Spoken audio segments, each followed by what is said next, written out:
again, I'm interested in psychology, I'm interested in art, and I think exploring the processes that people go through when they create their art and how they look at the world around them and how they visualize that and what meaning is created through the way they work, I think is important, because I think that's, with the technologies that we're using, it becomes so throwaway that there is no meaning.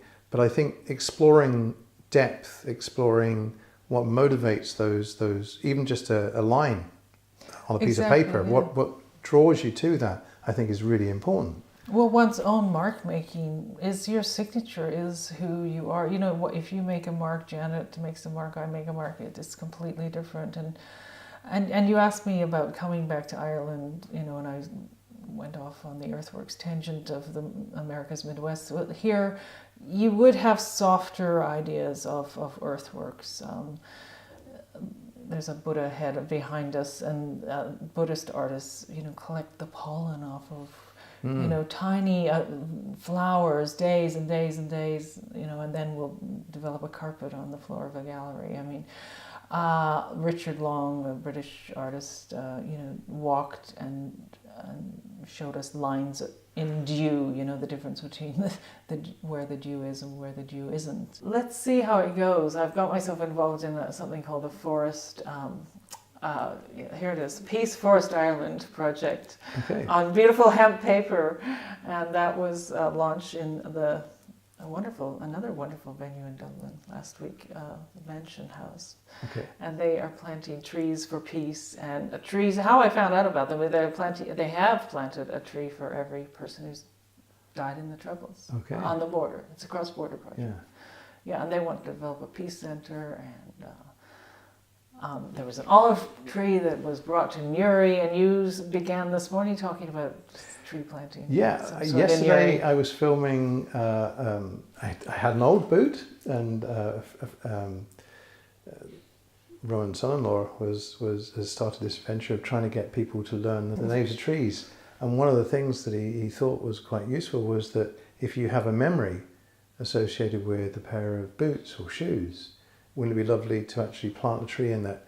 So that in the boot. And now the boot goes in the ground somewhere. Yeah, and the boot goes in. Well, the actual roots go in the ground, and you actually watch as time goes past that the boot disintegrates. Yeah, the boot as the tree sort of explodes, as in. which is really amazing, and I think it was to do with the idea of, you know, we're all frightened of the carbon footprint, but here's a footprint of carbon. Ah, smart idea. And then he's going to get everybody to register. I wonder if Rowan's behind some of that concept. Yeah, that's great. He's got a very creative. I know Tony worked as a forester, so there was that connection with the real world. And again, from my own background, with my father being a landscape gardener and also at one point a tree surgeon. Trees are very important. Yeah, it's my sister's involved in that, and that's so. There's a need to get back out there. Yeah, and it's made me come full circle, because I'm thinking what else with this project, and I've been talking about unpicking it with different people, whether it's more publicly done or online or by myself.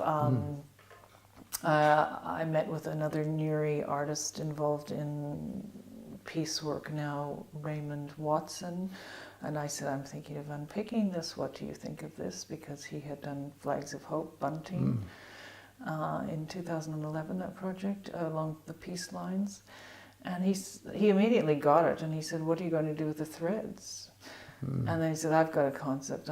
I would put the threads in a type of coffin on an interface line in North Belfast, and an interface line where you had a shelter over this box or coffin. And as I'm talking to you about this, I'm envisioning maybe a negotiation table over the coffin. I mean, just, you know, as artists, when we conceive something, you know, it's then if you action it out, if you do it, maybe that's how we work, you know, and that supposedly transforms or has redemptive qualities or something. So this shelter would have a front door and a back door, and or maybe 4 doors, and you know, the different cross communities could go through the space and through this wake.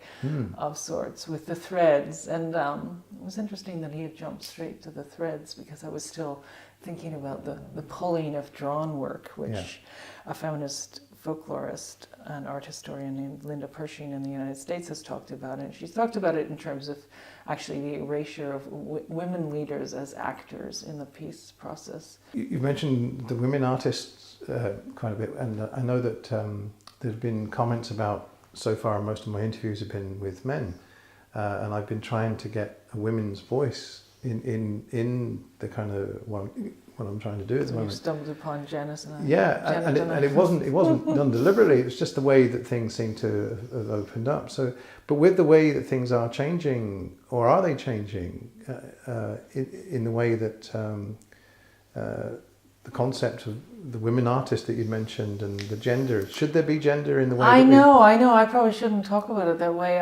No.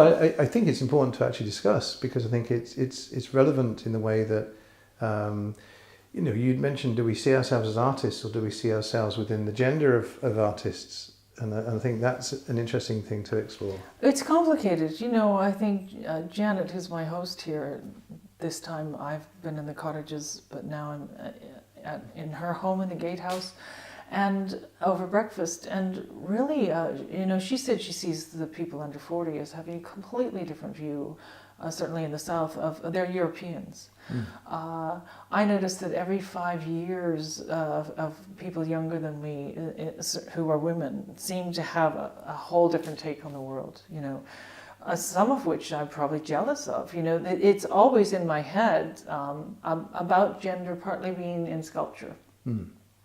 I mean, it's a physical thing. And I did large-scale work when I was younger, and I might do it again, but it becomes a scale issue. And I remember a Canadian young man in our program who had a question of a female artist, Ursula von Reidingsford, when I was in this program in 1990, and he said he had the gall to say to this woman who had a very top career at that time and still has today, I don't see the mass in your work. Pause.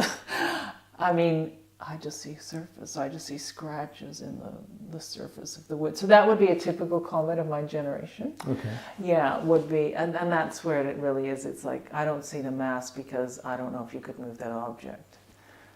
Right. Yeah. When, there's cranes, there's bulldozers, and I suppose, and you have to think pre-internet, you have to think of it was such a different era. I mean, we weren't on our phones all the time.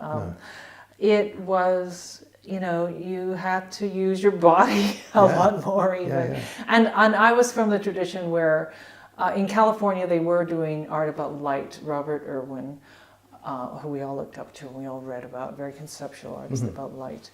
And they were doing, and Suzanne Lacey and company, there was a house called the Woman's House, and it was about body art and installation art. So I really was just one generation past, that sort of 70s feminism. But see, I was in the Midwest at that point.